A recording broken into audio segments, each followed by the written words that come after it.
Well, welcome back to the Flower School podcast, and I am absolutely delighted to have Esther here from IPA Group. Now, we have met Esther on numerous occasions. I have watched her speak on numerous occasions, but the last time I got to see her speak, we were blown away with the presentation that she had.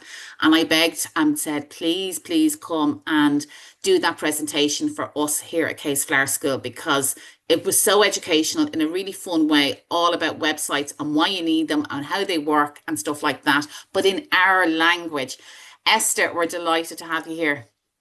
Thank you very much, Deirdre. I'm delighted to be here. And if you're listening on Spotify, I would recommend that you pop over to YouTube to watch the presentation. As much as it'll be lovely to hear Esther talking about it, I actually think when you watch the presentation, it just explains so much. So, Esther, tell us a little bit about you first before we actually go into it. Tell us about your business and what you do. Yeah, so sorry, as Deirdre from KAYSFS said, my business is IPA Group. It is a bilingual digital marketing agency. It's been running for 10 years now, based out of Northern Ireland, but with offices in Mexico as well. So that's where the bilingual part comes in.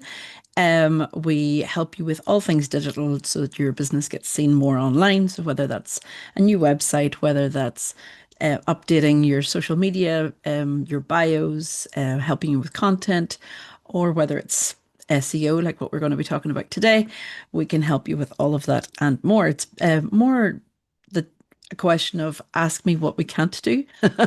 Yeah. And you Because know what? We hear it all the time from our florists, and not just florists that have trained with us, but florists all over, about, oh, I have a website, and it's like, okay, and have you SEO'd it? Do you know what SEO is? And they're like, no, but it's beautiful. I'm like, okay. And I think your presentation today really explains the importance of SEO. Um, I have touched on it on ours, but again, it's something that we sort of spend a lot of time doing with our own website, and we realize the importance of it. But listen, without further ado, I am going to come back on at the end of this presentation and ask you some questions that because I sure. have a few questions here that florists have asked me to ask you, but I won't. We wait until the end, and then it'll be more relevant then. Okay, that'll do. Yeah. Off you go. Thank you very much. Let me just bring it up here. So, we're going to go on a magical internet adventure. I've got my little magic book here to take you on the adventure. So, oh, imagine the internet is like a huge magical library floating in space. In this library, there are billions of books, which are your websites. And we have special librarians called search engines, like Google, DuckDuckGo, etc. Let that help us find exactly what we're looking for. Are you ready to learn how this magical library works? Let's dive in. Search engines work with our magical librarians. Imagine three tiny robot friends who work together to make search engines work. They are the search engine team. We have the Explorer Spider.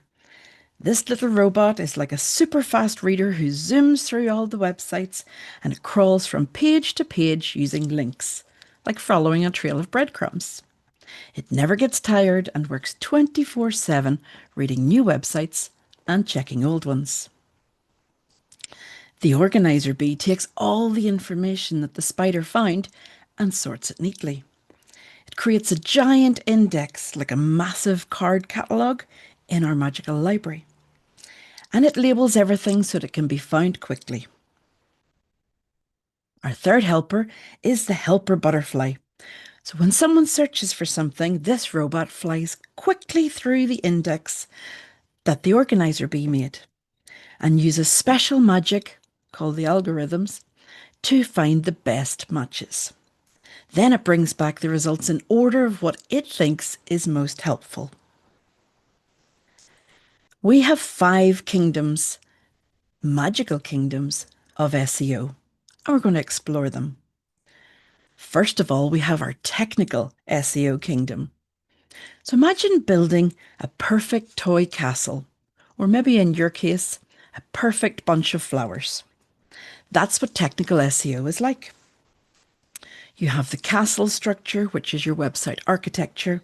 And just like your castle needs strong walls and clear pathways, your website needs to be built properly. Think of it as making sure that all the rooms in your castle are connected and easy to find.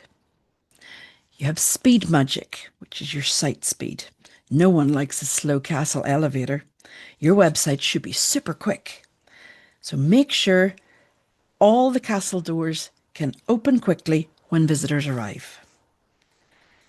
There is mobile magic. This is your mobile responsiveness.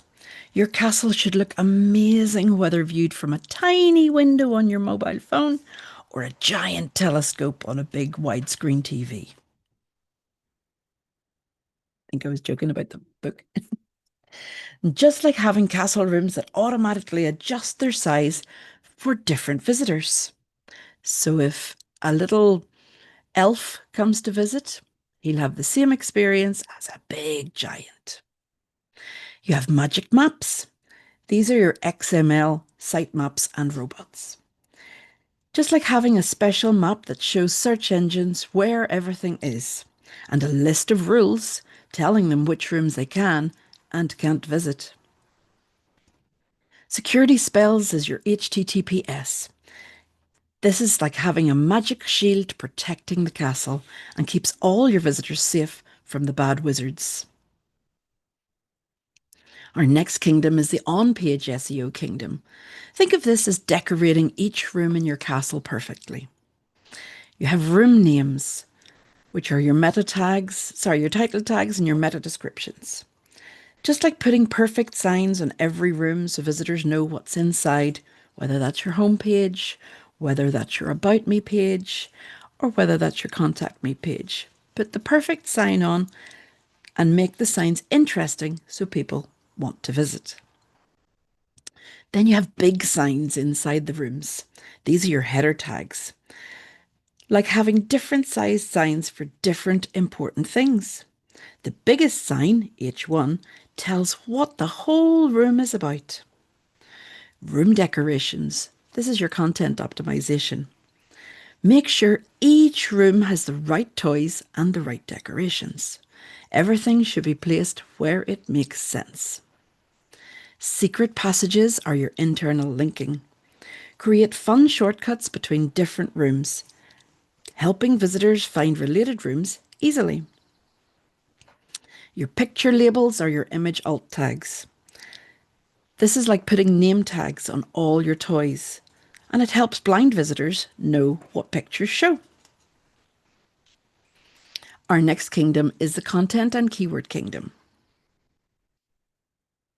This is like being the best storyteller in the magical library. Your word magic is your keyword research. Find out what words people use when looking for things. And it's like learning what your friends call different toys. So what we would call hopscotch might be called airplane in a different country. Understanding wishes.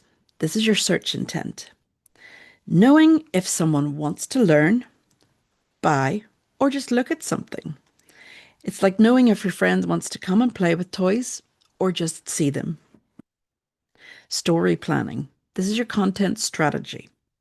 Plan what stories to tell and when, making sure all stories are interesting and helpful. Then you have special words. These are your long tail keywords.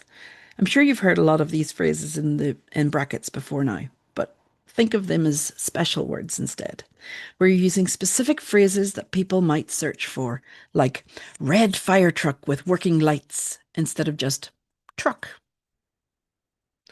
Our fourth kingdom is our off-page SEO kingdom. This is like making your castle famous across all the magical lands. Friendship magic is link building, getting other castles to put up signs pointing to yours. The more popular the castle that points to you, the better. So, this could be Kay's Flower School sharing something of yours. If their website is ranking higher, then this is brilliant link building and they are brilliant friends. Social parties are social signals. Having lots of people talk about your castle at parties, and the more people who share stories about your castle, the more famous it becomes. So think user-generated content. Think reviews. Local magic. This is your local SEO.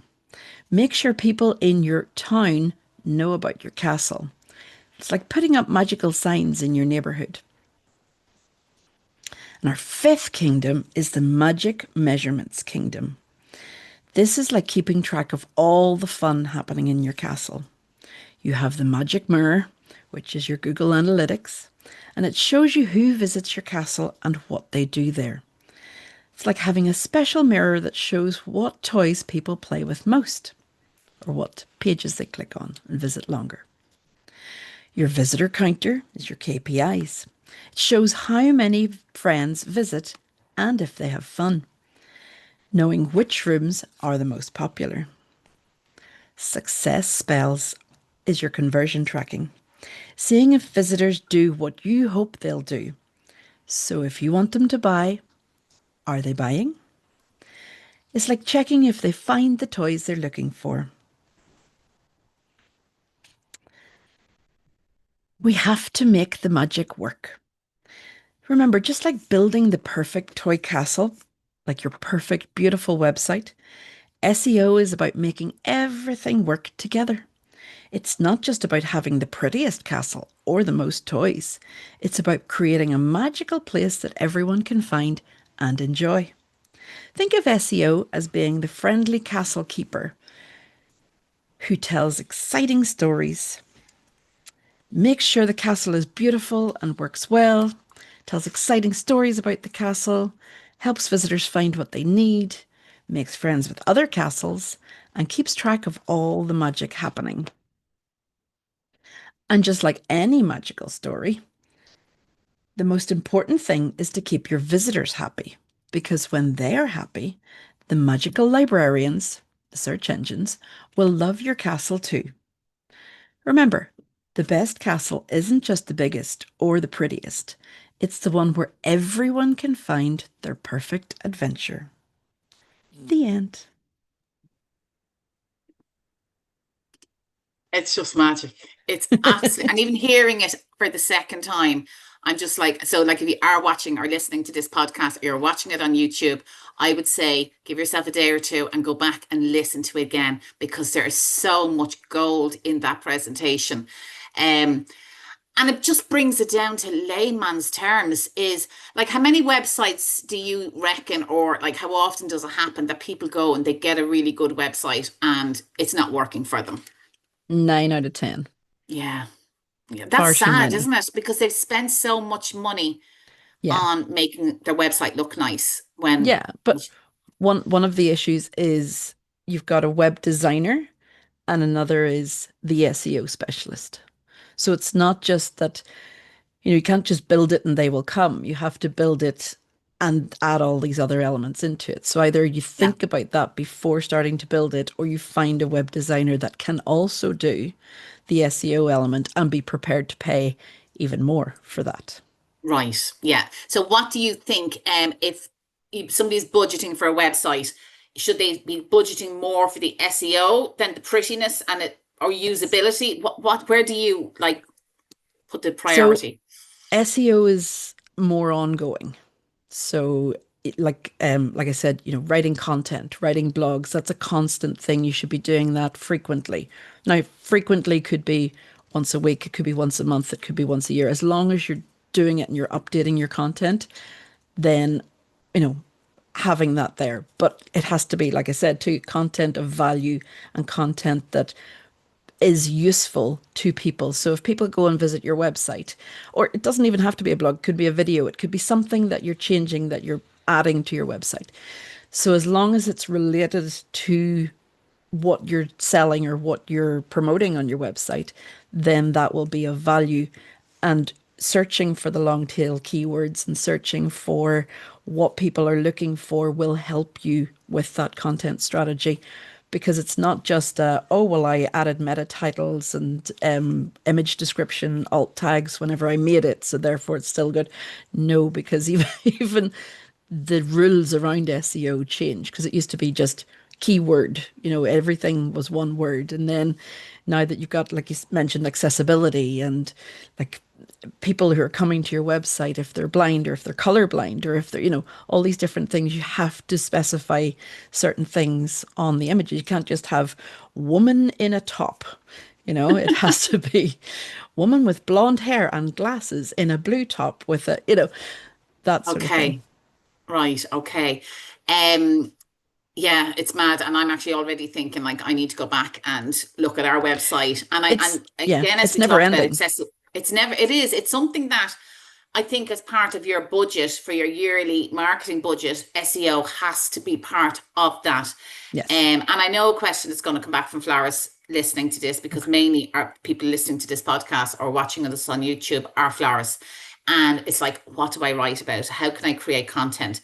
And they're not like creative people, just because they're creative with flowers doesn't mean that they can pull content together as well.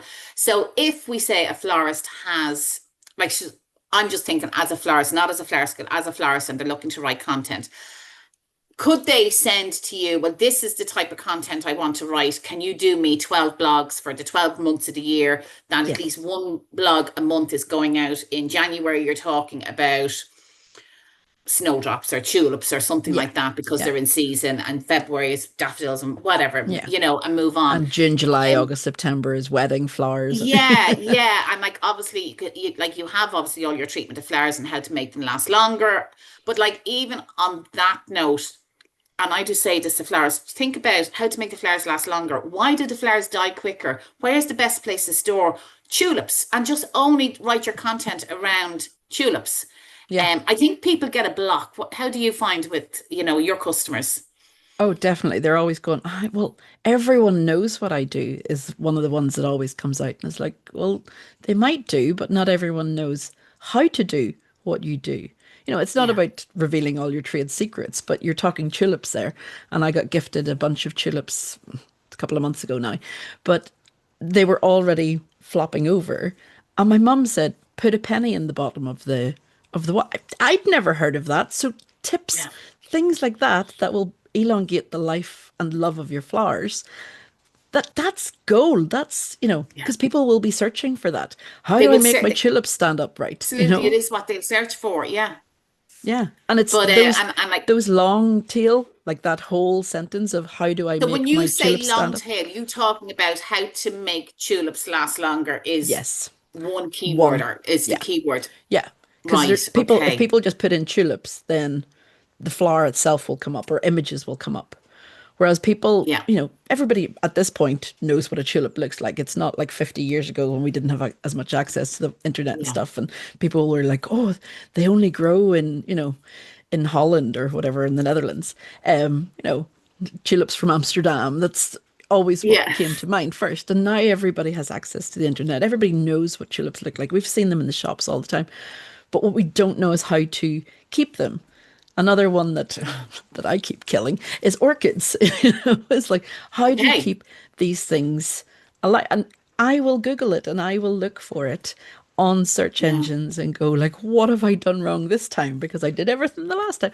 So keeping those things going and even updating older blogs from time to time by going, remember, and at the bottom adding another bit in so that you don't Okay. have to keep reinventing the wheel. You can adjust stuff that you already have on your website. Because say you've had your website for 12 months, or sorry, for 12 years, and you're putting 12 blogs a month on, it's 144 blogs. Who's going to read all of those? They're not. So if you go back into some of the Yeah. older ones and go, actually, and add in, elongate the sentences to include not just the word tulip, but keeping your tulips upright longer, or how to keep your, adding things in like That's that really will clever. also That's help. really clever. Yeah.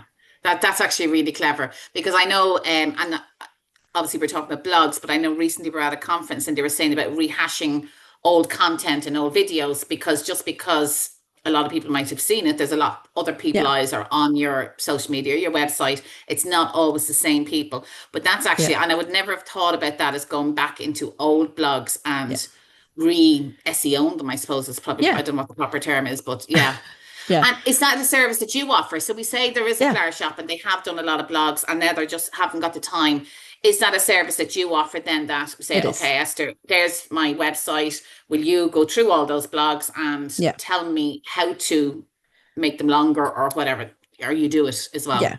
Yeah. So we do an audit of the website and we'll Okay. say, look, so your website is currently, getting so much traffic or getting this is what's good about it, or maybe it's got really like if it's slow site speed, that's one of the first things that needs fixed. So that could be that your images are too large. It could be that your where your domain is hosted is too slow for your needs. So it could be a case of like just pay an extra $10 a month Yeah.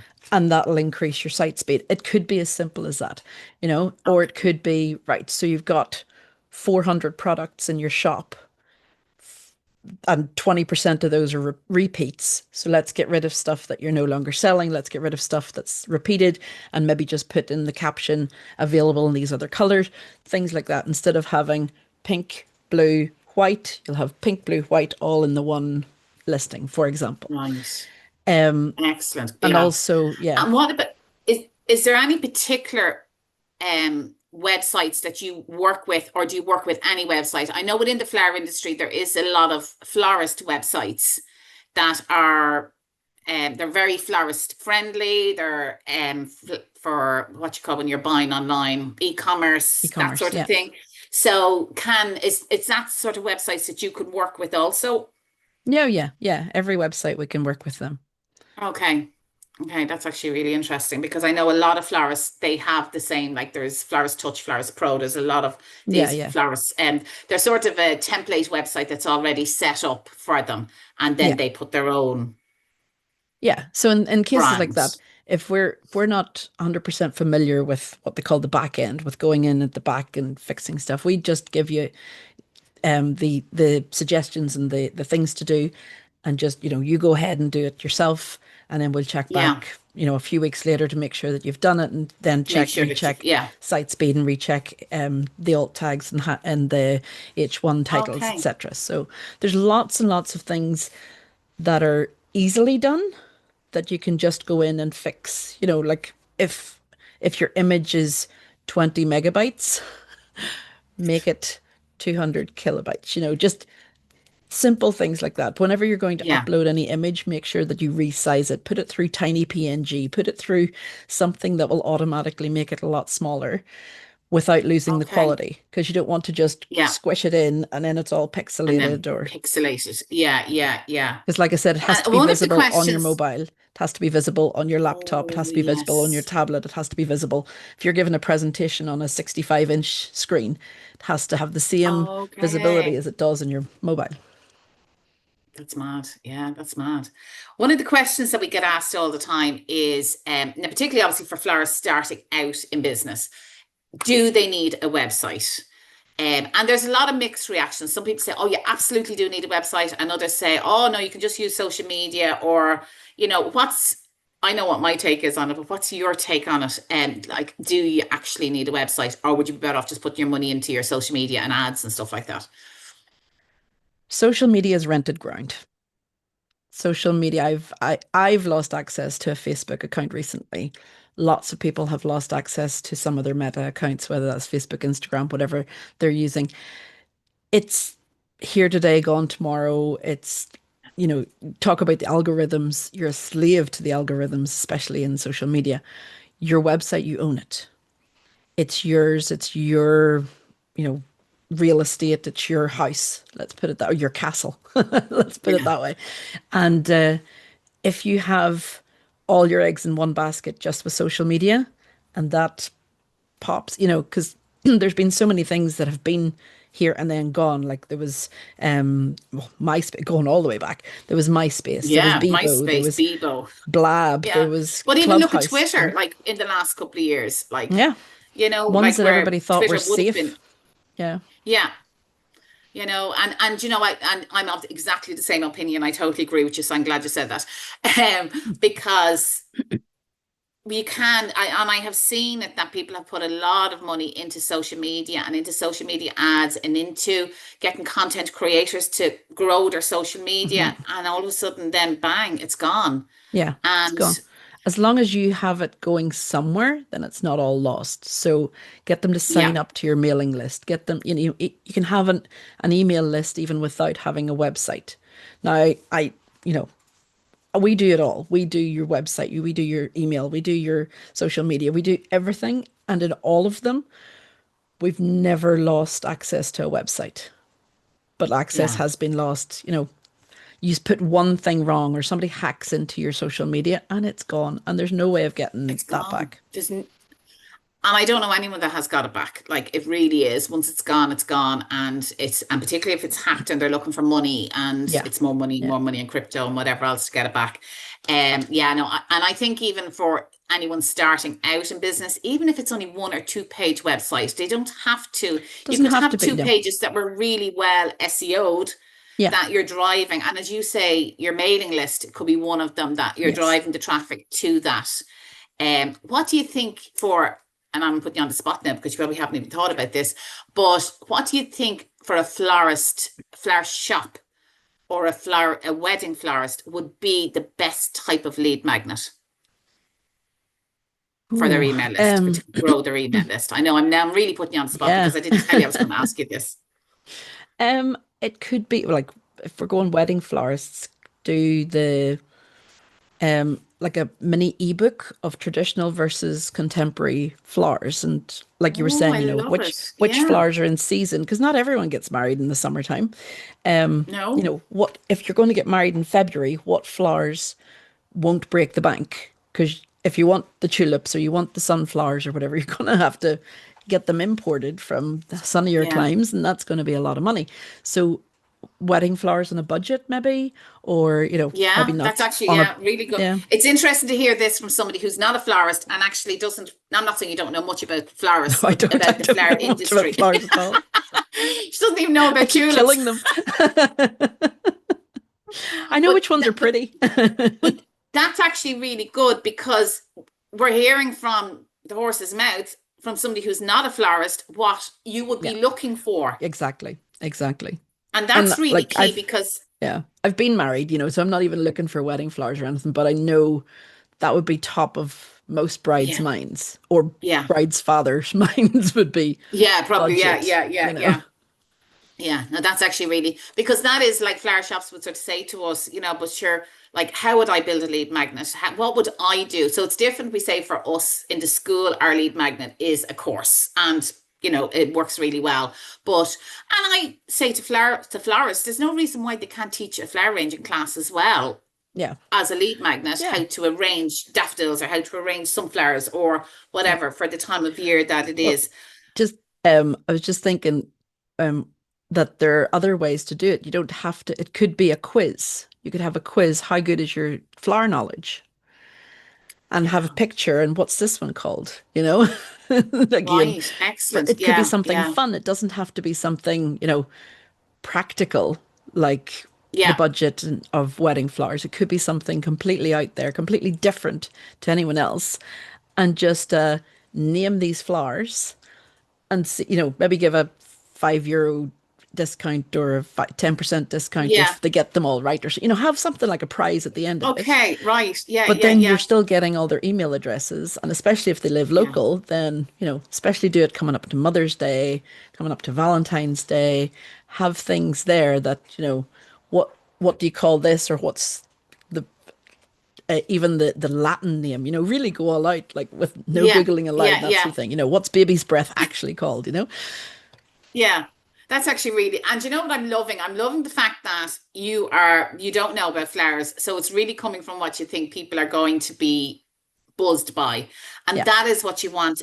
Because I think, like, and again, we hear it from the flowers, oh, I can't build an email list. I can't build an email list. It can be done in you any can. industry. And Yeah, you've proven that, like in your yeah, business, because that is what you do. Um, if you have like one piece of advice to give like obviously a florist, but anyone starting a business, and they're starting out and they're ready to go, what's the biggest piece of advice or the most important piece of advice you would tell them after their skills, but like business wise, what they should or shouldn't do? Um, don't wait until it's all perfect before you start. You don't need the perfect logo, the perfect website, the perfect everything, because it'll all grow and adapt and adjust with you. So just get started, then, do a bit of market research beforehand to make sure that it's, wanted in the area or needed where you live, and especially because flowers are like a zone that they work best in, like a 20-30 mile radius of delivery and stuff. Yeah. Work out all of that first, but just get started. Don't wait until, like, you've got the 140 blogs and stuff. It'll come, it'll all grow.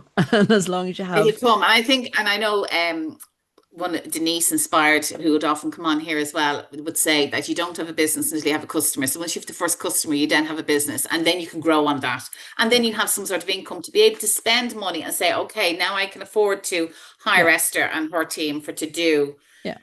And you an don't email have to list start with the or 10-page website website. or You can yeah, start with yeah, one page as long as you have, the name, your domain name, which, so try to get that as quickly as possible once you know what you want to be called, because then it's easier to have it all as one thing.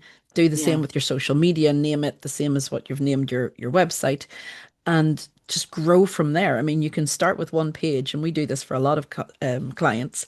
One page, and then 6 months later, oh, add me on this other page, and the website grows with your business. With your business. Yeah, that's so good. If anyone's trying to contact you, Esther, how did they get in contact with you? So you can send me an email at hello@ipagroup.co. Okay, and it'll all be in the description below or in the show notes. Esther's contact details that are there. Anybody that wants to. And you know what? If you are listening to this and you're a Case Flower School student, let her know because she might look after you. I will definitely look after you. Esther, thank you so much. And I know there's probably going to be loads of questions on this because it is always a hot topic around websites and around SEO. And I would say to you, if you have got this far in the podcast, go back and listen to Esther's presentation again. If you're listening on Spotify, hop over to YouTube and listen to or watch the presentation because it really reinforces what is SEO and why it's so important for your website. It's Esther, magical. thank you so much. Thank you, Deirdre.